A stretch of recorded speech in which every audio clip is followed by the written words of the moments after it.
Okay, so before we go on to learn the next move, I want to address the challenge that some of you are having, some more than others, on the video is very difficult. Some of you have told me that the video is very difficult, if not impossible, to learn from. And I have thought long and deeply about why that may be so. Part of it is, I believe, it's just the medium. It's flat, I'm facing you, there's no mirror, yada, yada, yada. There's a million different reasons. But I believe that the main reason that it's difficult, and that's not just learning from video, but learning in general, is you don't have, not meaning you, but one doesn't have the picture of what the movement is. The picture of the movement has to exist in the mind in order for the intention to, I don't want to use the word trigger, stimulate the muscles, to telegraph to the muscles intention, movement. Intention, movement. But the movement can't happen if the picture of the movement isn't there. So what the Feldenkrais lessons do, besides a myriad of other things, is they help you develop the picture of what it is you are doing. It's not what you're doing, it's not so much what you're doing, it's how you're doing it. So Feldenkrais lessons teach a person how to learn by making them aware and stimulating their awareness of how they are moving. So when you raise your arm, does your shoulder go up or does it go down? Well, let's raise it if maybe you were not aware. So many people, right? Shoulders up all the time. This is our society these days. So Western society, oh my God. So if the picture isn't there, the movement won't be there. Now, something that is key in all learning is orientation. Now, I may have talked about this before in class, or maybe you weren't there that day, but Feldenkrais talked a lot about orientation. So until you are correctly oriented to your environment, to your surroundings, you cannot learn. How rude. It's very difficult to learn if you can't orient yourself in space. So, for example, wherever you are right now, sense the space in front of you. Sense where is forward. Maybe you're looking at me. Where is forward? Where is back? Can you sense your space to the right side and to the left? Can you sense diagonally to the right and to the left? A baby fox just ran right through the woods and my dog didn't see it. Thank heavens. Little baby fox. Oh my God. Okay, so another reason to practice outside. So orientation. To orient oneself comes from the word orient comes from, and its meaning of direction comes from the tomb of Christ. Orienting yourself to the tomb of Christ, the direction.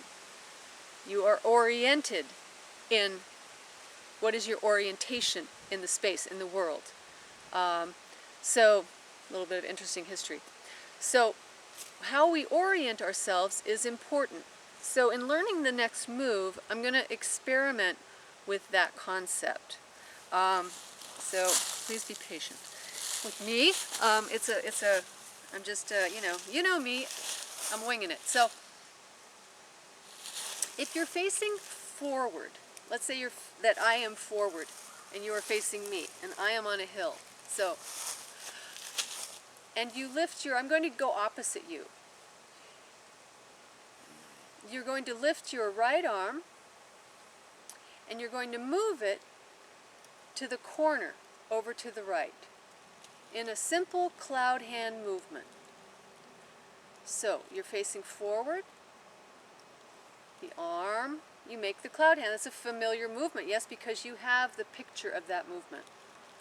So the right arm lifts, the fingers go upwards. Upwards, where is upwards? Towards the ceiling, towards the sky. They go upwards, they come around.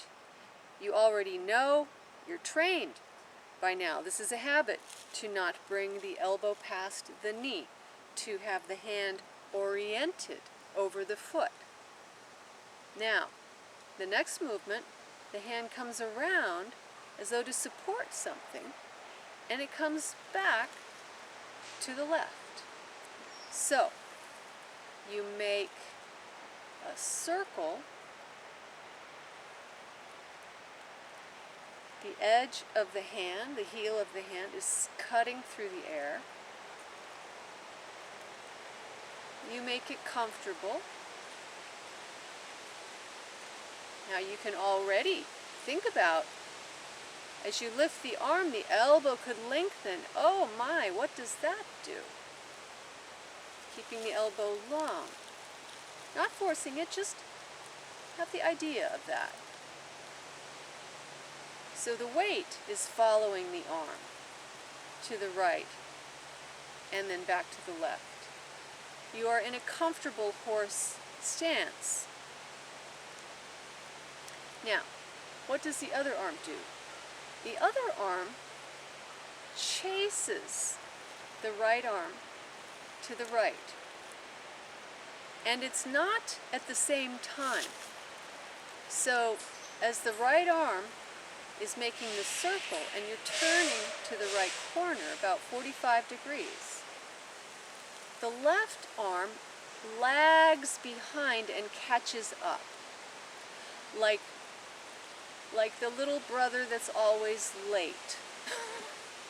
So your hands are like brothers, and now they work together. Right arm making a curve, left arm catching up. Right arm coming under something, left arm guiding. They move together over to the left. The weight goes to the left. The elbows are long. Did you feel what that changes now? Okay, so that's the next move. How do we get into it? Our starting place is the last repulse monkey. I'll just do the arms. Oh boy.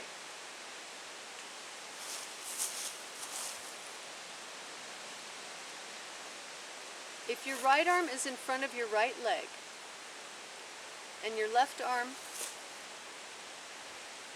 is closer to your body, like, remember we used to say we're surfing here. The arms are uneven, the elbows are down, the elbows are long, the heels of the hands are, fingers are a bit pulled back, and your weight is on your back leg. So go into your last repulse monkey.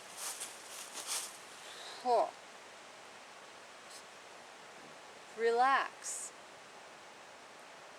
Turn a little bit.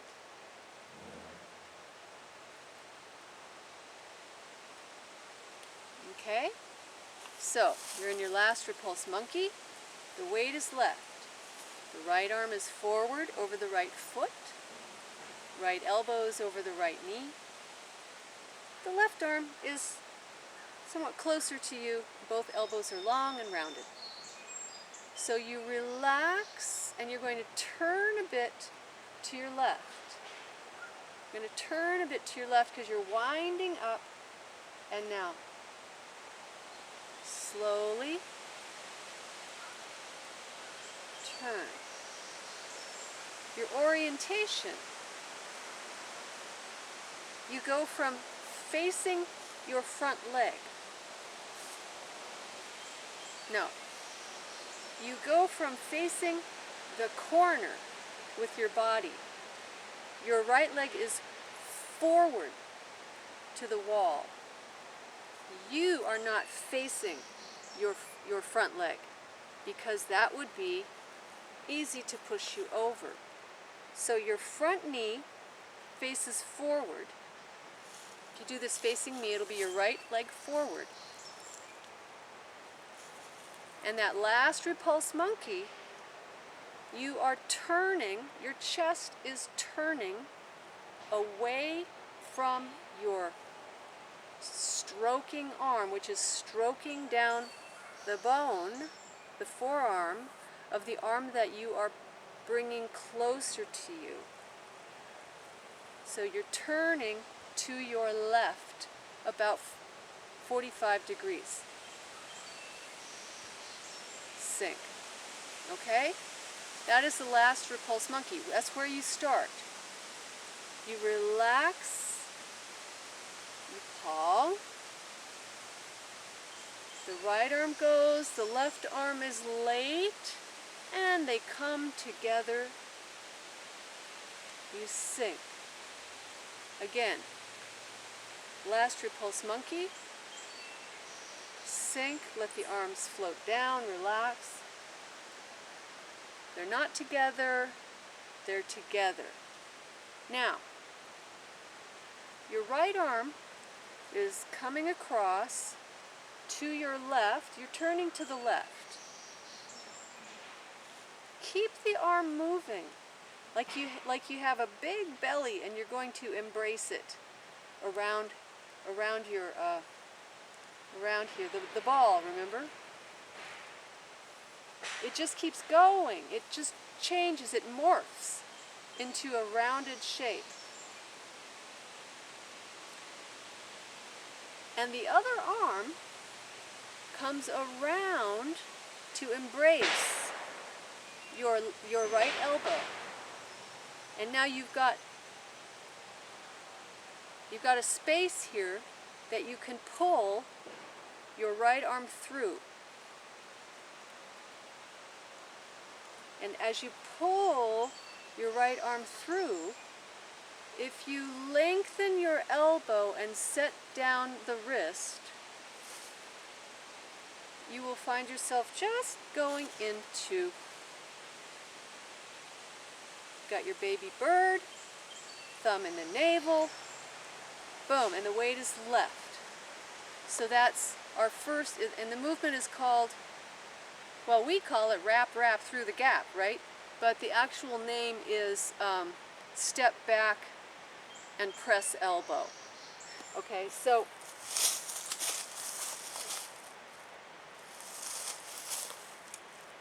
see, I'm doing this backwards to you so you can maybe see. The weight is right. The palms are facing the ground. You are oriented a bit to the corner in whatever space you're in. The arms come down and you keep turning. You follow your back arm. Now you lift, you turn, you wrap, and you pull through the gap. Now when you sit down, you're not in the bow and arrow stance. You're in the horse stance. So your hips and chest have shifted from pointing at the corner to being more like you're riding a horse. You're not riding the horse like this, you're riding the horse like this. The horse is going to the corner. Okay? So, is it working? Let's go on. So now, we relax. When in doubt, relax and sink. And now Calm. Do not worry about which way you're facing. We're going to steal one of our favorite moves in the spiral power. So, you're going to orient your chest towards your right arm as your left arm comes under the right elbow. And this is our movement.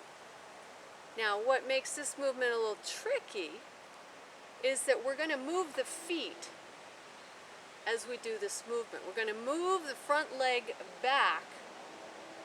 So when would feel like the easiest moment to do that? Would it be when your weight was over the front leg? When it was over the back leg? When you were turning to the left or turning to the right? If you just experiment with this movement, when would you bring the front leg in so that you could step back? You could step back.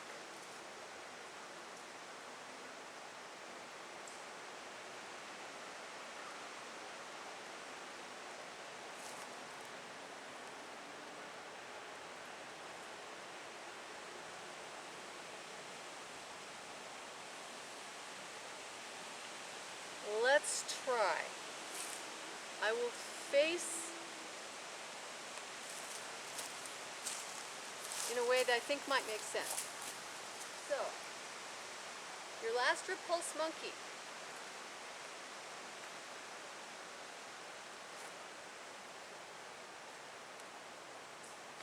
Which leg is it on? Your last repulse monkey, your left leg is back.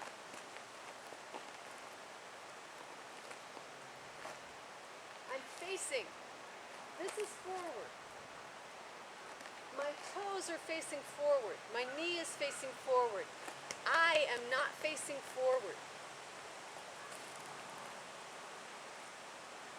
My intention is forward, but I have turned my chest away from my opponent. Okay? So, let's take a breath. And let the arms float down.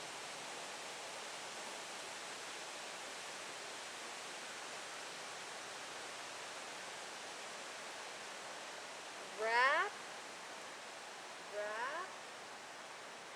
pull through the gap, lengthen your elbow, sit down. Where is your weight? You're sinking right. You keep going to the back leg. So it's not that you stick here. Don't stick here. Flowing to the back arm. Palm. Hands, knees, elbows, hands, feet. Now, how is it that I'm able to turn so much? I'm here. I'm oriented to the corner.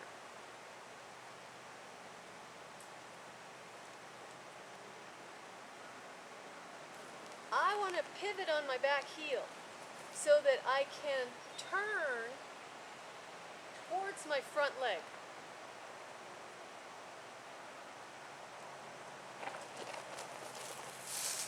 Change my direction. So I've gone from this corner, if this is front, I've gone from this corner to this corner. Okay? Last repulse monkey. Take a breath. Sink and turn to your left. Right arm, left arm. Both arms turning, weight is coming left. Right arm embraces, left arm embraces. Pull the arms through. Sink. and keep pulling the chi around the lower abdomen. That will turn you.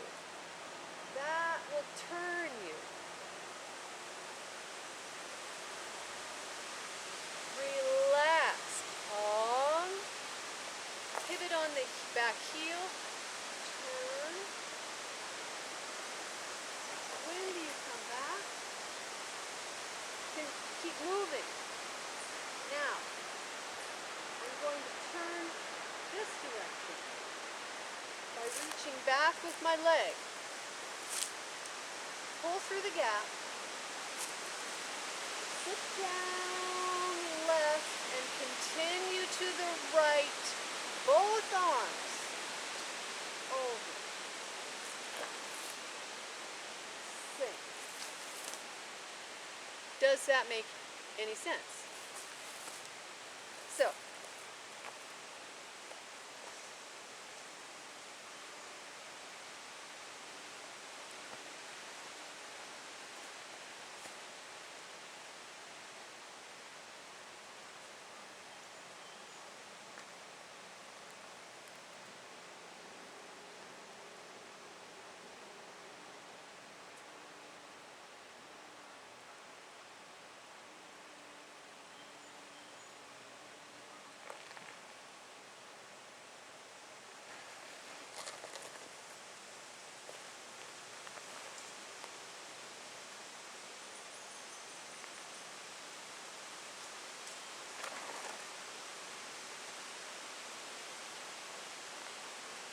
follow your hand.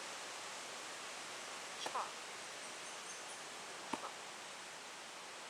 Pull the silk. Step out. Step in. Step over your dog. Sink. Again, pivot.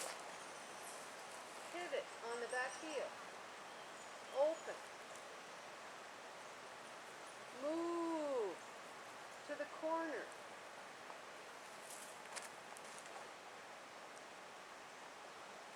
One, two. See the similarity? One, two. Now this time, the hands slice with the little fingers. Slice. Turn. Turn. Oh. Let's keep going. Come back. Bring your left leg around something. Like there's a little tree here. And you're going to bring it around the tree. And then you're going to brush the leaves and the branches so that the tree bends over.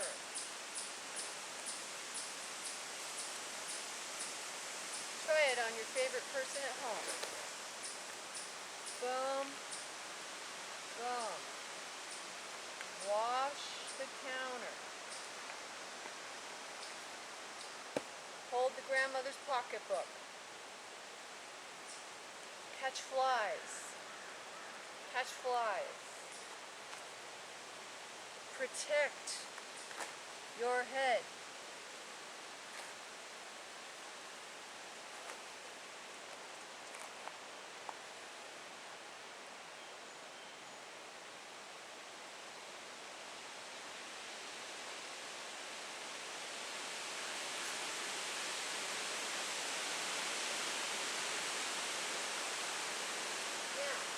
This orientation, I already know that this is front. This would have been the direction we would have started because we're oriented here.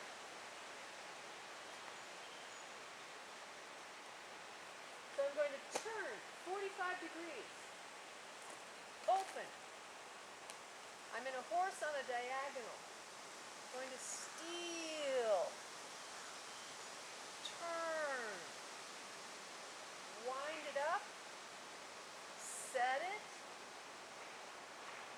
Punch. Still on a diagonal. I'm still on the diagonal, even though my foot and my hand are to the front.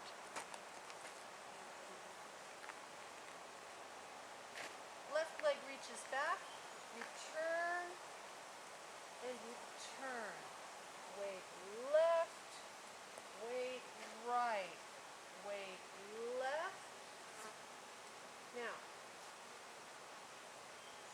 shorten your stance. And spiral. Grab and twist the tea leaves. Twist the tea leaves. Pow. Onto the other diagonal.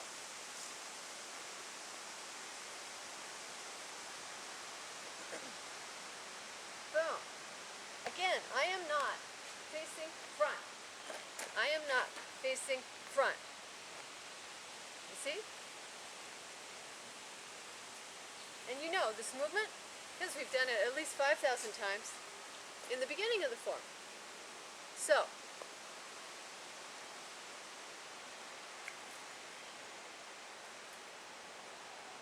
I don't know if that helped, but orientation is important. So if you don't know where you are in space, you don't know where front is in relationship to what you're doing, you will not have an idea or a clue of what to do. It took me quite a while because my environment for 30 years was a ballet studio with a mirror or a stage with an audience, and it was pretty clear where front was. I always had trouble making the transition from the studio to the theater, which is why you get a few days of rehearsing, because you have to make that transition from studio and mirror, which is sort of like a partner, to empty vastness that you can't see into, and you have to find new ways to orient yourself. Like dancers use the exit signs, that exit sign and that exit sign, when they have to do multiple turns and they need to spot something, they need to look at something. So you choose an exit sign. So when I came into the Tai Chi world and the classes were in Golden Gate Park, we were basically in an orchard of ancient chestnut trees. And I didn't know, if I didn't have the class with me to follow, or someone to orient towards, someone here, someone here, someone here, someone here, I had to get real clear on which tree. I had to start with a tree. That tree is front, and it grew from there. I can't recommend enough practicing in the woods. And you could lay out an octagon, because really the form, the different directions are octagonal, which is a very lucky shape. The ba gua is the 8 sides. You see these mirrors that are used in feng shui. People hang on their doorways. It's the 8-sided octagon is a very lucky shape in the Chinese mythology. So we're practicing in an octagon. And you could lay out some sticks or draw on a floor with some chalk the different corners. Maybe we'll do that as we continue this pandemic journey of continued education during a global meltdown. So hope that was helpful. Let me know if you have any questions, and carry on. Hala.